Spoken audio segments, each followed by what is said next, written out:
برا جناب عبدالمطلب کے گھر آئیں، آپ نے فرمایا خوب آئیں، آج تمہارے شوہر نے ہم پر ایک احسان کیا ہے، تمہاری جو حاجت ہو بیان کرو، ہم پوری کریں گے۔ برا نے کہا ہے جناب عبدالمطلب، انہوں نے مجھے آپ کے پاس بھیجا ہے، چاہتے ہیں کہ نور عبداللہ ان کی بیٹی آمنہ کی طرف منتقل ہو، اس کے علاوہ ہماری کوئی خواہش نہیں۔ آمنہ آپ کے لیے ہدیہ قرار دیتی ہوں۔ جناب عبدالمطلب نے عبداللہ کو دیکھا اور فرمایا اے فرزند، اگرچہ بادشاہوں کی بیٹیوں کو تم نے قبول نہیں کیا، لیکن یہ لڑکی تمہارے خاندان کی ہے، عقل و طہارت، عفت و دیانت، کمال اور حسن و جمال میں مکہ میں کوئی لڑکی اس کی مثال نہیں ہے۔ جناب عبداللہ یہ سن کر خاموش ہو گئے اور کراہت کا اظہار نہ کیا، تو عبدالمطلب نے برا سے فرمایا تمہاری خواہش ہمیں منظور ہے اور ہم نے تمہاری دختر کو جناب عبداللہ کے لیے قبول کیا۔ پھر رات کے وقت عبدالمطلب جناب عبداللہ کو وہب کے گھر لے گئے اور اس سلسلے میں گفتگو شروع کی۔ دفعتاً وہ یہودی جو وہب کے گھر میں قید تھے اس موقع کو غنیمت سمجھے اور رسیاں اور زنجیریں توڑ کر اپنے اپنے گھروں کی جانب بھاگ کھڑے ہوئے۔ کیونکہ ہتھیار ان کے پاس نہ تھے، اس لیے بنی ہاشم کو پتھروں سے مارنا شروع کیا، لیکن باعجاز نور رسالت بنا صلی اللہ علیہ وآلہ وسلم وہ پتھر خود انہی کے سینہ و سر پر واپس پڑنے لگے۔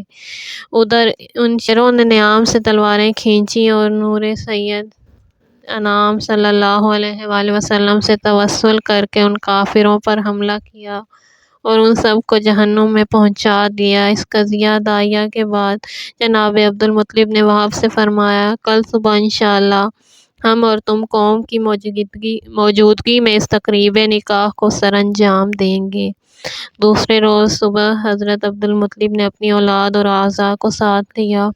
وہب نے بھی اپنے عزیزوں کو جمع کیا۔ جب دونوں طرف کے لوگ جمع ہوئے، اب عبدالمطلب نے نہایت فصاحت و بلاغت کے ساتھ خطبہ پڑھا اور فرمایا میں خدا کی حمد کرتا ہوں، شکر کرنے والوں کی سی حمد، ایسی حمد جس کا وہ سزاوار ہے، ان نعمتوں پر جو اس نے ہمیں بخشی ہیں اور ہم کو اپنے حرم کا ہمسایہ قرار دیا ہے اور اپنے حرم میں جگہ دی ہے، اپنے بندوں کے دلوں میں ہماری محبت ڈال دی ہے اور ہمیں تمام امتوں پر فضیلت دی ہے اور ہماری تمام بلاؤں اور آفتوں سے حفاظت کی ہے۔ اور میں حمد کرتا ہوں اس خدا کی جس نے ہمارے لیے نکاح کو حلال اور زنا کو حرام قرار دیا ہے۔ واضح ہو کہ ہمارا فرزند عبداللہ تمہاری بیٹی آمنہ کے اتنے مہر پر خواستگاری کرتا ہے، کیا تم کو منظور ہے؟ وہب نے کہا ہاں، ہم راضی ہیں اور ہم نے قبول کیا۔ جناب عبدالمطلب نے قوم سے فرمایا آپ لوگ گواہ ہیں۔ اس کے بعد عبدالمطلب نے 4 روز تک مکہ والوں اور قرب و جوار کے لوگوں کی دعوت ولیمہ کی۔ غرض عبداللہ و آمنہ کی مزاوجت کو ایک رات گزری اور طلوع آفتاب کا وقت قریب آیا تو خلاق عالم نے جبرائیل کو حکم دیا۔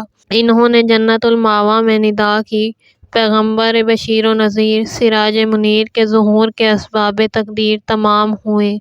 وہ پیغمبر جو نیکیوں کا حکم کرے گا اور برائیوں سے روکے گا اور لوگوں کو حق کی طرف دعوت دے گا اور میرے بندوں پر میری رحمت اور صاحب امانت و ذیانت ہوگا۔ اس کا نور ہدایت اطراف عالم میں ظاہر ہوگا۔ جو شخص اس کو دوست رکھے گا اس کو شرف و عطا کی خوشخبری ہے اور جو اس کو دشمن رکھے گا اس کے لیے بدترین عذاب ہے۔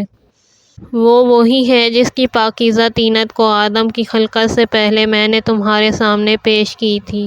اس کا نام آسمان میں احمد اور زمین میں محمد صلی اللہ علیہ وآلہ وسلم ہے اور بہشت میں ابوالقاسم۔ یہ سن کر فرشتوں نے تسبیح و تقدیس و تکبیر کی آوازیں بلند کیں، بہشت کے دروازوں کو کھول دیا اور جہنم کے دروازوں کو بند کر دیا۔ حوروں نے بہشت کے بالا خانوں سے سر نکالا اور بہشت کے طائروں نے طرح طرح کے نغموں میں بہشت کے درختوں پر خالق زمین و زمان کی تسبیحیں کرنا شروع کیں۔ پھر جبرائیل 1000 فرشتوں کے ساتھ زمین پر آئے اور اطراف عالم میں حبیب کردگار کے انعقاد خوشخبری پہنچائی۔ اور دوسرے روز جمعے کو عرفہ کا دن تھا۔ عبداللہ اپنے باپ بھائیوں کے ساتھ بیابان عرفات میں گشت میں مصروف تھے۔ وہ لوگ بہت پیاسے تھے، اس بیابان میں پانی نہ تھا۔ ناگاہ نہایت صاف پانی کی نہر دکھائی دی، جس کو دیکھ کر وہ بہت متعجب ہوئے۔ دفعتاً ایک منادی کی آواز سنی کہ اے عبداللہ، اس پانی کو پیو۔ اس وقت عبداللہ نے سمجھا کہ وہ آسمانی نہر اس بقعہ نقطہ کے لیے زمین پر ظاہر ہوئی ہے۔ وہ اسی وقت اپنے خیمے میں بعجلت تمام واپس آئے اور آمنہ سے فرمایا، اٹھو، غسل کرو، پاکیزہ کپڑے پہنو اور خوشبو لگاؤ۔ ان قریب اس نور ربانی کا مخزن ہوا چاہتی ہو۔ عرض وہ اس وقت سید المرسلین سے حاملہ ہوئیں اور وہ نور عبداللہ کی صلب سے آمنہ کے رحم مطہرہ میں داخل ہوا۔